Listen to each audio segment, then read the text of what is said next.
어제 퀸즈 리들렉에서는 메모리얼 데이를 기념하는 퍼레이드가 개최됐습니다. 뉴욕타임즈가 뉴욕 한인의 내분 사태를 또다시 대대적으로 보도했습니다. 뉴저지 홀리네임과 잉그루드 벨리 병원에서 수천 명에 달하는 환자들의 신상 정보가 유출됐습니다. 연방노동부가 올 12월에 노동 허가 시스템을 획기적으로 개선하는 개혁안을 발표하겠다고 나섰습니다. 외환 송금 시장이 활짝 열릴 것으로 기대되고 있습니다. 앞으로는 은행이 아닌 핀테크 업체를 통해서도 외환 송금이 가능해질 전망입니다. 이상은 이 시각 주요 뉴스입니다. 여러분 안녕하십니까? KBN 뉴스입니다. 어제 퀸즈 리들렉에서 메모리얼 데이를 기념하는 퍼레이드가 개최됐습니다. 이번 행진은 빌 드블라지오 뉴욕시장이 선두에 서서 호국 영령들의 숭고한 희생 정신을 되새겼습니다. 박민기 기자가 보도합니다. 메모리얼 데이 연휴를 맞이한 어제 퀸즈 주민들이 노던 블러버드 선상으로 모여듭니다. 모두 메모리얼 데이 퍼레이드에 참여하기 위해 모인 사람들입니다. 어제 뉴욕 퀸즈 주민들은 섭씨 28도를 웃도는 무더운 날씨임에도 불구하고 모두 밖으로 나와 퍼레이드를 반갑게 맞이했습니다. 퍼레이드에 참석한 빌 드블라지오 뉴욕시장은 선두에서 행진을 이끌며 성조기를 힘차게 흔들었습니다. 시민들과 스스럼 없이 포옹하고 악수를 나누며 호국 영령들의 숭고한 희생정신을 되새겼습니다. 멜린다 캐츠 퀸즈 보로장과 그레이스 맹 연방 하원의원 등의 정계 인사들도 참석한 가운데 뉴욕 한인회와 제한군인회도 함께 행진하며 메모리얼 데이를 기념했습니다. 퀸즈 주민들은 남녀노소할 것 없이 성조기를 흔들며 즐거운 시간을 보냈습니다. 오늘 날씨도 좋고 또 메모리 데이에 이렇게 정말 이 뉴욕시에서 행사를 크게 협조해 주시는 것 같습니다. A good time for everybody to honor the past soldiers who gave their lives for this country, and it also brings all the diverse cultures of the neighborhood together and makes everybody feel good. 2015 메모리얼 데이 퍼레이드는 뉴욕시 경찰기마대와 군악대, 뉴욕 소방국 등 총 800여 명이 참석하며 다양한 볼거리를 제공했습니다. KBN 뉴스 박민기입니다. 뉴욕타임즈가 뉴욕 한인의 내분 사태를 또다시 대대적으로 보도했습니다. 지난 5월 1일 있었던 두 회장의 취임식 소동도 현장 취재하고 상세히 보도했는데요.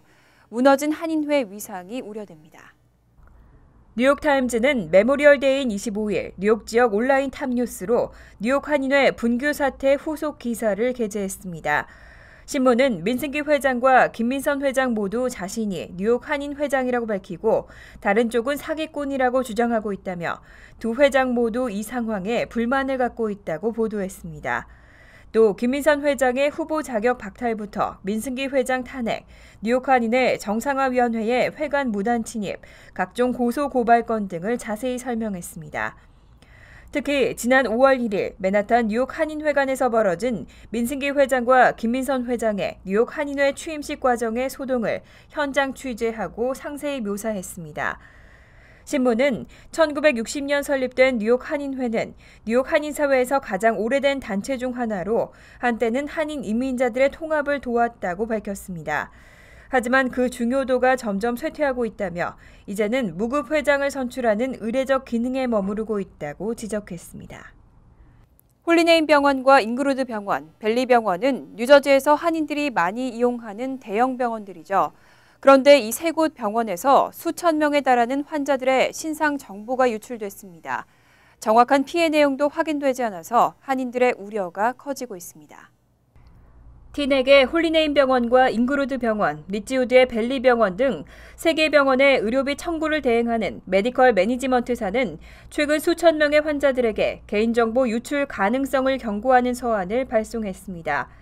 연방당국은 2013년 2월부터 2015년 3월까지 이 회사에서 일했던 한 직원이 환자들의 이름과 소셜 시큐리티 번호, 출생 기록 등을 외부에 빼돌렸다고 밝혔습니다. 당국은 정확한 숫자를 발표하지 않았지만 홀리네임 병원과 잉그루드 병원은 각각 1,500명의 환자들이 개인정보 유출에 대한 서한을 받은 것으로 나타났습니다. 세 개 병원을 합친 피해 규모는 총 5천여 명에 달할 것으로 추정되고 있습니다. 이에 메디컬 매니지먼트사는 서한에서 환자들의 진료 기록이나 의료기관 자체 데이터베이스에 저장된 정보 등은 유출됐다는 증거를 발견하지 못했다고 강조했습니다. 또 환자들에게 개인정보 도용 방지 서비스를 무료로 제공하겠다고 밝혔습니다. 오하이오주에서 흑백 갈등이 다시 고조되고 있습니다. 지난 2012년 흑인 용의자 2명을 사살한 백인 경찰에게 지난 23일 무죄 선고가 내려지면서 격렬한 항의 시위가 벌어졌습니다. 23일 오하이오주 클리블랜드의 퀴아우가 카운티 법원은 지난 2012년 11월 흑인 용의자 2명에게 수십 발의 총격을 가한 경관 마이클 브렐로에게 무죄를 선고했습니다. 당시 용의자들은 경찰의 추격을 피해 과속으로 도주했고 이 과정에서 경찰은 엔진 소음을 총성으로 오인했습니다. 오랜 추격 끝에 용의자들은 차를 세웠지만 13명의 경찰들은 용의자들을 향해 모두 137발의 총격을 가했습니다. 이 가운데 브렐로 경관은 혼자서만 49발을 발사했습니다. 하지만 조사 결과 숨진 용의자들의 차량에서는 총기가 발견되지 않았고 검찰은 위험이 제거된 상황에서도 총격을 가한 브렐로 경관을 고의적 살인 혐의로 기소했습니다. 하지만 이날 재판부는 위협적인 상황이 남아있는 상태에서 총격이 이뤄졌다며 무죄를 선고했습니다.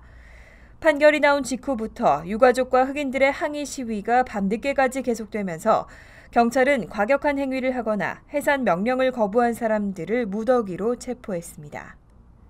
노동허가 시스템은 그동안 취업 이민 절차를 지연시키는 주범으로 지적됐습니다. 이에 연방노동부가 올 12월에 이 시스템을 획기적으로 개선하는 개혁안을 발표하겠다고 나섰습니다. 연방노동부가 오늘 12월 현행 전자고용 허가 시스템을 획기적으로 개선하는 개혁안을 내놓겠다고 예고했습니다. 전자고용 허가 시스템은 지난 2004년 도입된 이래 10년이 지나면서 취업 이민 절차를 지연시키는 가장 큰 요인 중 하나로 지목돼 왔습니다. 노동부는 시스템 개선을 위한 특단의 조치가 없을 경우 적체 가중으로 신청서 처리에 최장 600일까지 소요될 수 있다고 우려하고 있습니다. 노동부가 예고한 개선안의 구체적인 내용은 알려지지 않았지만 특별 예산 배정을 통한 대대적인 시스템 확충안이 나올 것으로 전망되고 있습니다. 연방노동부는 2016 회계연도 예산 제안서에서도 신청자의 수수료를 기반으로 예산을 사용하는 외국인 노동허가 승인 프로그램에 이례적으로 의회의 예산 배정을 요구했습니다. 한편 노동부는 2016 회계연도에 처리 가능한 전자고용허가 시스템 신청서가 약 96,450개가 될 것으로 전망했습니다. 2014 회계연도에 비해 36% 증가한 수치입니다. 180만에 달하는 외국인 유학생의 외환 송금 시장이 활짝 열릴 것으로 기대되고 있습니다. 앞으로는 은행이 아닌 핀테크 업체를 통해서도 외환 송금이 가능해질 전망입니다. 경쟁 업체가 늘면 수수료도 대폭 낮아지고 한층 간편해질 것으로 예상됩니다.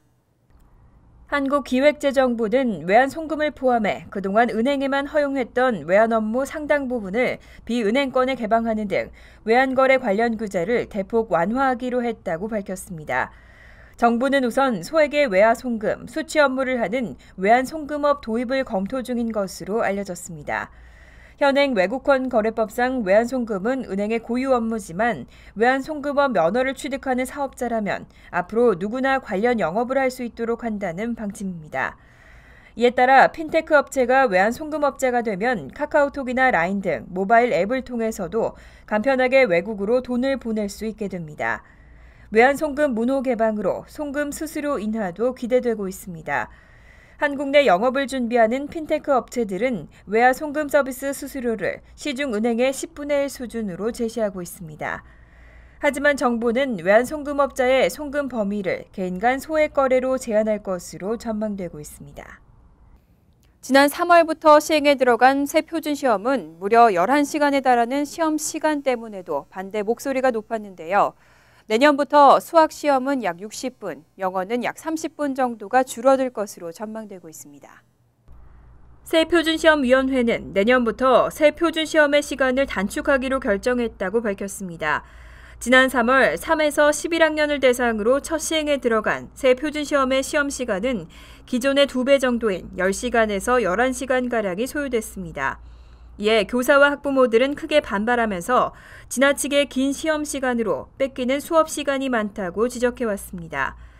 이번 결정에 따라 내년 표준시험에서는 수학 과목의 경우 60분, 영어 과목은 30분 정도가 각각 단축될 것으로 전망되고 있습니다. 학년에 따라 다소 차이는 있지만 3학년 시험 시간은 9.75시간에서 8.25시간으로, 4학년에서 5학년은 10시간에서 8.5시간으로, 6에서 8학년은 10.8시간에서 9.2시간, 11학년은 11.1시간에서 9.7시간으로 각각 줄어들 것으로 예상됩니다. 학부모와 교사들은 이와 같은 결정에 환영의 뜻을 밝히고 지나치게 긴 시험 시간으로 인한 피해가 다소 줄어들 것으로 기대하고 있습니다. 뉴욕시의 상징인 맨하튼 센트럴파크가 위험해지고 있습니다. 올 들어서만 강도 등 주요 사건이 18건에 달했고 공원 내 용의자 검거율은 지난해보다 절반 가까이 줄었습니다. 올 들어 지난 17일까지 센트럴파크에서 일어난 강도 등 주요 사건이 18건에 달하는 것으로 조사됐습니다. 지난해 같은 기간 동안의 11건과 비교하면 2배 가까이 늘어난 수치입니다. 게다가 최근 보름 동안 2살 난 남자아이 유괴 사건과 2건의 강도 사건이 연달아 발생하며 시민들의 불안이 커지고 있습니다. 반면 같은 기간 뉴욕시경의 공원 내 용의자 검거율은 절반으로 줄어든 것으로 나타났습니다. 올해 공원 내 체포 건수는 67건으로 지난해 같은 기간 143건의 절반에도 미치지 못했습니다.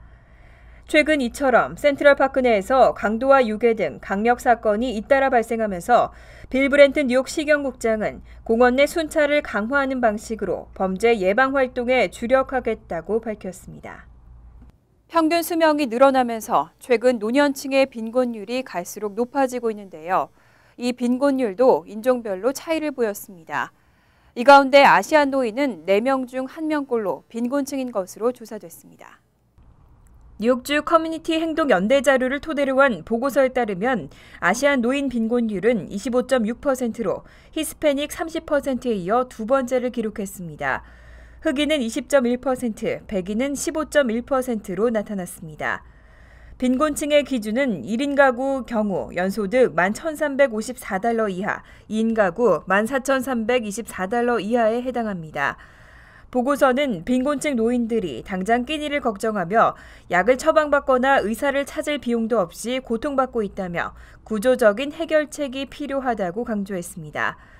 이와 관련해 주 상하원에는 최근 소득의 7% 이상을 유틸리티 비용으로 내고 있는 노인들을 대상으로 개인소득세를 50% 감면해주는 법안이 상정됐습니다.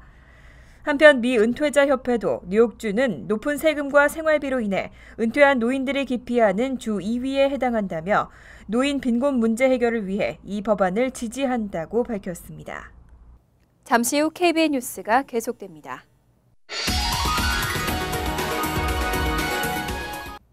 이어서 LA 지역 한인사회 소식입니다. 올해는 대한민국이 광복 70주년을 맞습니다. LA 한인회에서는 한인 단체장들이 모여 8월에 있을 대대적인 광복절 행사를 준비하고 있습니다. 박시몬 기자가 보도합니다.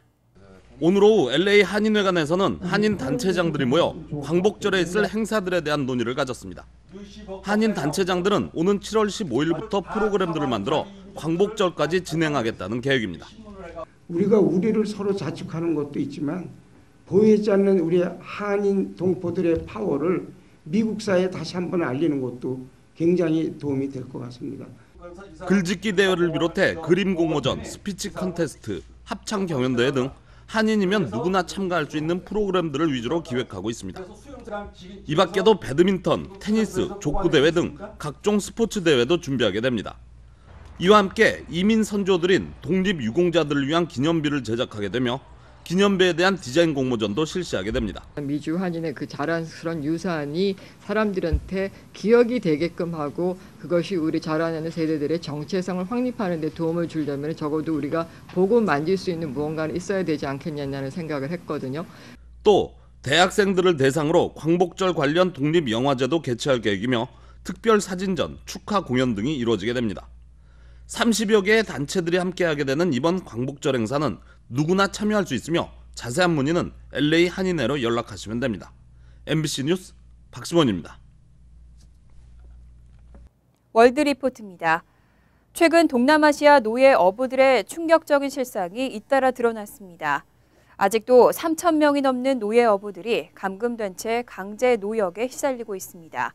신속한 구조를 촉구하는 목소리가 커지고 있습니다. 태국 방콕의 빈민가.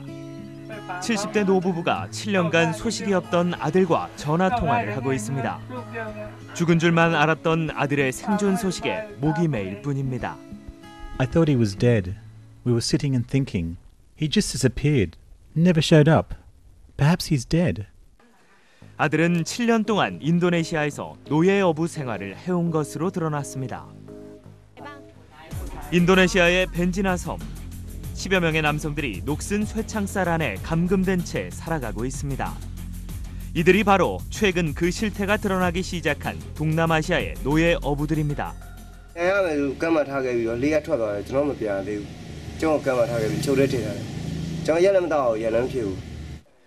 6년 동안 노예 어부로 살다 최근 가까스로 구조된 세나수크 씨. 손가락이 부러진 채 하루 종일 그물을 걷어올리는 강제 노역에 시달리고 툭하면 두들겨 맞아 아직도 입에선 피가 묻어나온다며 눈물을 보였습니다. I was about to jump into the sea to kill myself. My friend held me back. Otherwise I'd be dead by now. 실제로 벤지나 섬에선 폭행을 당해 숨지거나 스스로 목숨을 끊은 노예 어부들의 버려진 무덤까지 확인되고 있습니다.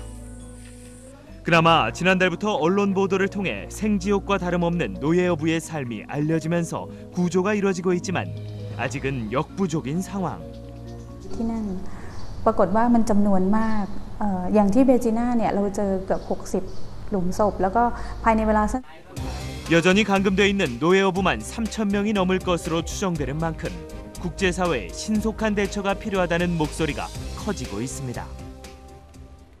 간추린 소식입니다. 참치회를 먹고 살모넬라균에 감염된 환자가 미 전역 8개 주로 확산됐습니다. 연방질병통제예방센터는 살모넬라균 감염자가 전국적으로 53명에 달한다며 이 가운데 10명은 현재 입원 치료를 받고 있다고 발표했습니다. 특히 이 중 절반이 넘는 31명은 캘리포니아주 거주자로 확인됐고 애리조나와 일리노이, 미시시피, 사우스다코타, 버지니아 등 점차 확산되고 있는 것으로 나타났습니다. 뉴욕시가 불체자들을 포함한 모든 시민들에게 시정부 신분증을 발급하는 법안을 통과시켰습니다. 뉴저지주 뉴욕시의회는 뉴욕시에 거주하는 14세 이상이면 신분 관계없이 누구나 신분증을 발급해주는 조례안을 만장일치로 통과시켰다며 시장이 곧 서명할 계획이라고 밝혔습니다. 뉴욕시는 올해 안에 신분증을 신청할 수 있는 장소를 마련할 예정입니다. 에어프랑스 소속 여객기가 어제 프랑스 파리의 샤를 드골 공항에서 뉴욕의 JFK 공항까지 운항하면서 미 전투기의 호의를 받은 것으로 알려졌습니다.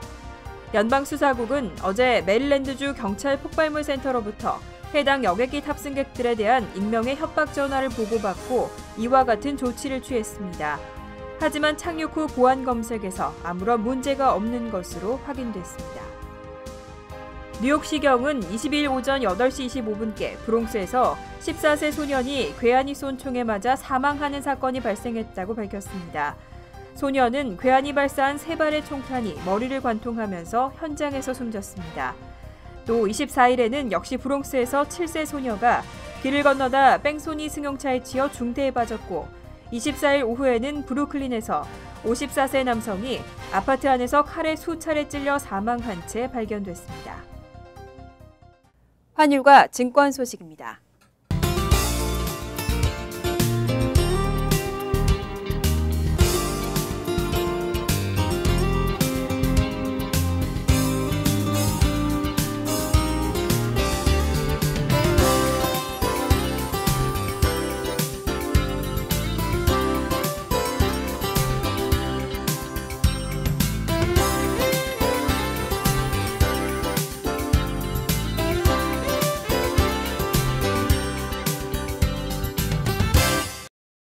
이어서 날씨입니다. 수요일은 후텁지근한 가운데 가끔은 천둥 번개와 함께 소나기가 오겠습니다. 낮 최고 기온은 82도, 섭씨 28도, 밤 최저기온은 69도, 섭씨 21도로 예상됩니다. 목요일 역시 흐리고 가끔 천둥 번개와 함께 소나기가 내리겠습니다. 금요일은 대체로 화창하겠습니다. 이상으로 KBN 뉴스를 마칩니다. KBN과 함께 즐거운 저녁 되시기 바랍니다.